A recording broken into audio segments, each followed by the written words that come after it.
Since I played through this once already, I can at least give my review of the first run and the game itself as a whole.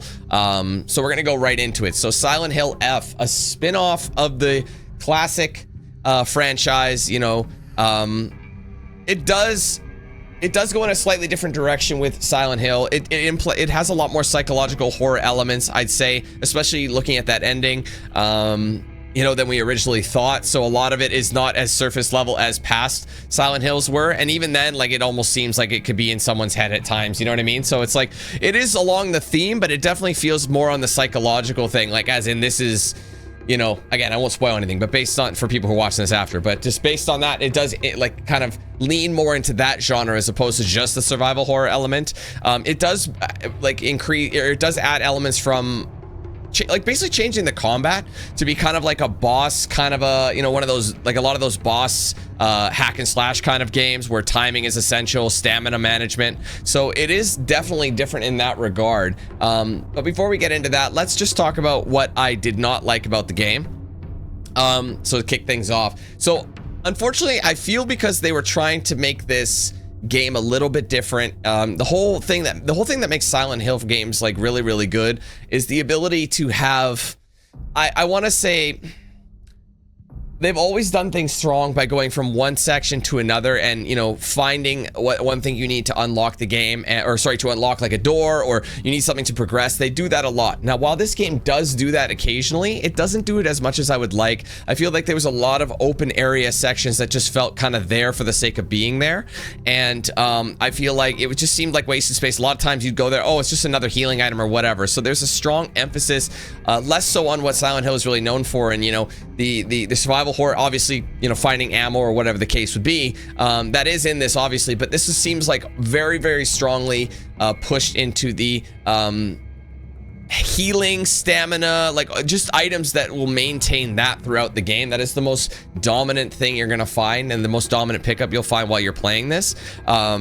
And I just feel like there needed to be more elements in there that reminded me of like the Silent Hill games that I love so much. You know, like being in an area and then trying to find a key or you know, I don't know, some sort of item that you need to progress. And like I said, there is circumstances where you do that, but they're very simple and they happen pretty few and far between, which does lead me on to the gameplay itself being kind of simplified to try and accommodate this new combat style.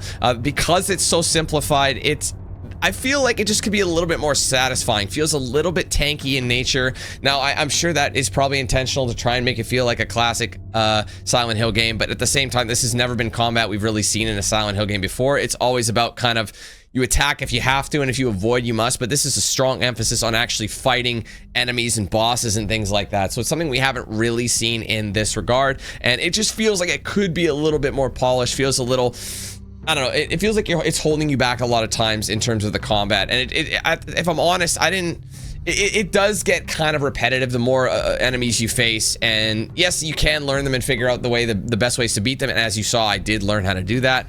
But I just feel like it wasn't as satisfying as I'd hoped. You know what I mean? It just feels like really clunky. It's like, okay, it does have that element of, you know, survival horror, but it's almost like just like you got to get a bit lucky. You got to get the timing. I don't know how many times I've hit a guy in the middle, but I was slightly too close to a door frame and I completely whiffed it and hit the frame instead of the enemy that is right next to it.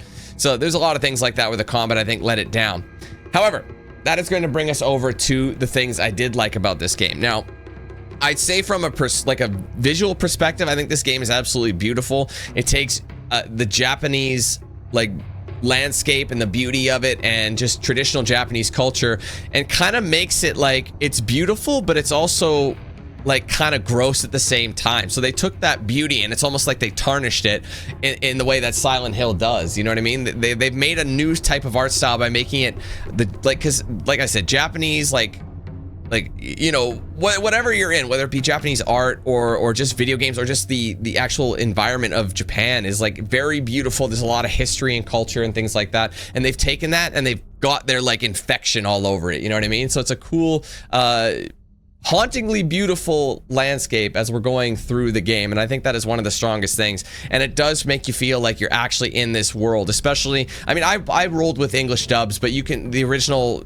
intent is the Japanese voice actors, and then of course having the English subtitles or whatever. So I just threw on the English dubs, and it's just to make it easier for me because of my ADHD. So, but I do like the environment and everything in that regard. In terms of story, I actually do really like the story. At first, I wasn't sure how I was going to feel about this one, but it does really suck me in, and I wanted to learn more, and it was pretty easy to follow despite everything that was going on. Obviously, there's a lot more that we have not even touched, and having all these different endings, the different endings does add a layer of like, well, the game makes you want to play again. Like, there's not just a reason to New Game Plus it. Like, you know, there's literally there's new unlocks if you New Game Plus, not just like new challenge modes or anything like that. Not just that, but like there's new collectibles, and there's literally 4 other endings that you cannot get unless you play the game again, which could change things dramatically depending what you do. And the fact that there's different actions or items that you have to put in place to get those endings, I think is really, really interesting. So I really love that. So it makes you have to come back and search, but now you have the knowledge of a prior run, so it's going to change how you look at the game. You're going to be better, you're going to be, you know, stronger, faster, and you're going to use all those skill points and things you had.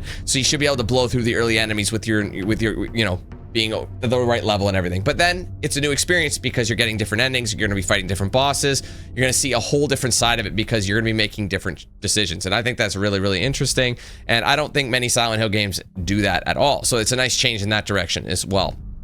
Now, even though the gameplay was pretty tanky and rigid, it was pretty fresh, and it was a different take. And honestly, when I first saw gameplay of this game, you know, a while back, whatever it was, you know, Summer Game Fest or whatever, you know, I never really thought this was going to really grab me. It looked like it was like, I'm going to use the Silent Hill name and just kind of, you know, exploit that a little bit and getting people to buy it. Like, you know, kind of like, I'm going to name drop Assassin's Creed, kind of like how the modern Assassin's Creed games, they really aren't like Assassin's Creed games. They just have that branding. They feel like a different game, but they have the name slapped on. That was my concern for this. I don't feel it at all. This game is very, very much Silent Hill. It belongs in this franchise.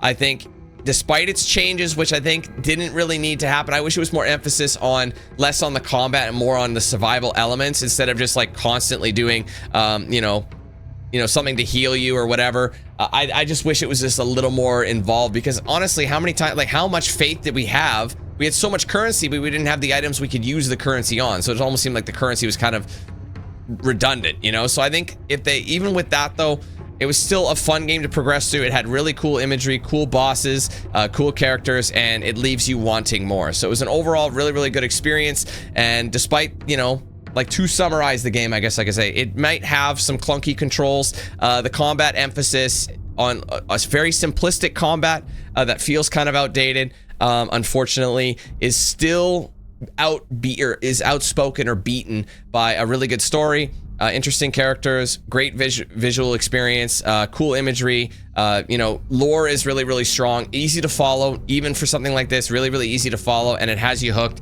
And obviously having the multiple endings, which do change the course of the game, you know, based on how many times you play through it.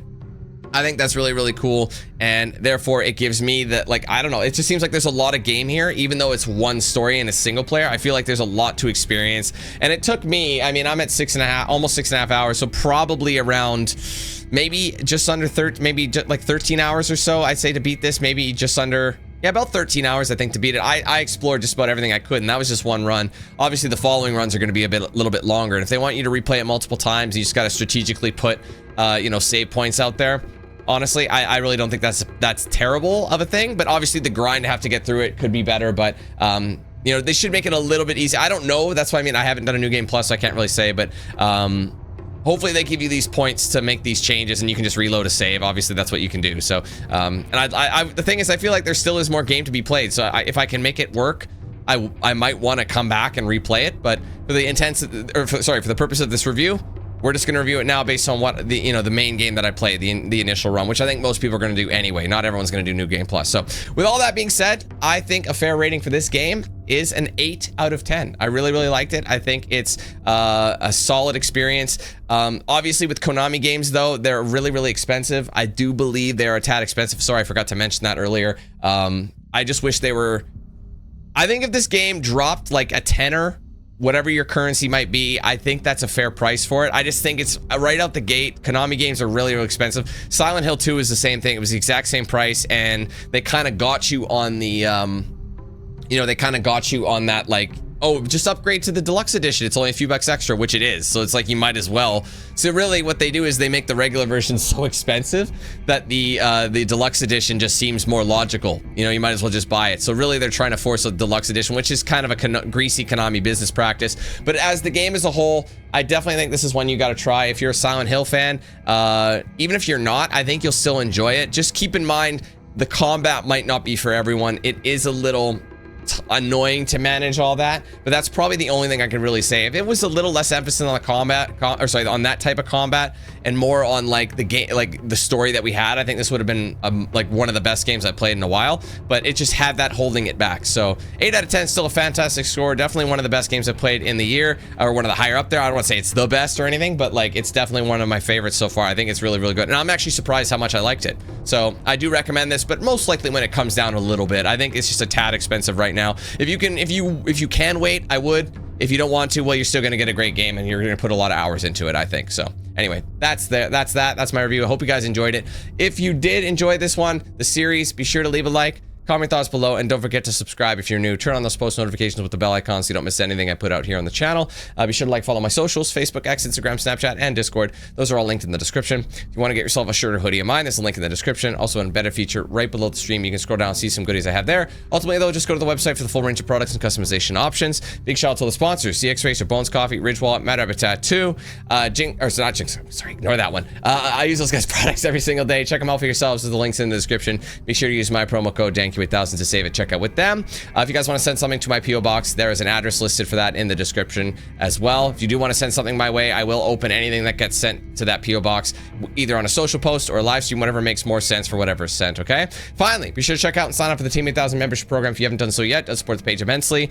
There's four different tiers with 4 different price points. First tier, entry level, it's 99 cents, so it's cheap. It's easy to get into that program. However, across various tiers, you'll get things like custom badges by your name, custom emojis used in chat, exclusive video stream access, priority in open lobbies, giveaways, discounts, and plenty more. We are working our way back up towards 400. We're on the cusp at this point. I think we cracked 391 or so, if I'm not mistaken, based on the members we got today. So we're really, really close to that. So if you guys want to help us get there, support the channel, get some cool perks, you can join that with the link in the description. There's a join button below the stream. Also a section on my main channel page as well. If you guys want to gift members or send super chats or super thanks, you can do both of those or all 3 of those with the $ icon next to chat. Give it a click. You'll see those options. If you're gifting members, just remember you can do 1 to 50 in a single transaction.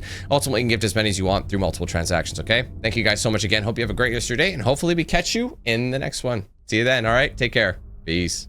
Who's the man with the plan? If you feel trouble, wild and wild on these violent and hit you 8,000. Wait a minute, hold that stylist style. Damn, goddamn Billy Jack, we still riding tires flat. I hear them sirens, see shots flying, so we driving fire back. If they ain't vibing, lie with that. Got me dressed up in all black. What up? Hood up, and I see them haters try to run with us. They gon' need inhalers. Gotta breathe them hard just like Darth Vader. Players, grab your respirators. Night invaders get lightsabered. Mask on for the shooters. Move like trash to bed intruder. Got that Glock and got them woofers. Just press play, I'll keep it moving. Who is not? Still you damn fools. Keep it fresh like canned food. There ain't nothing we can't do, so tune into that damn cue. Yeah. It was never, ever a game.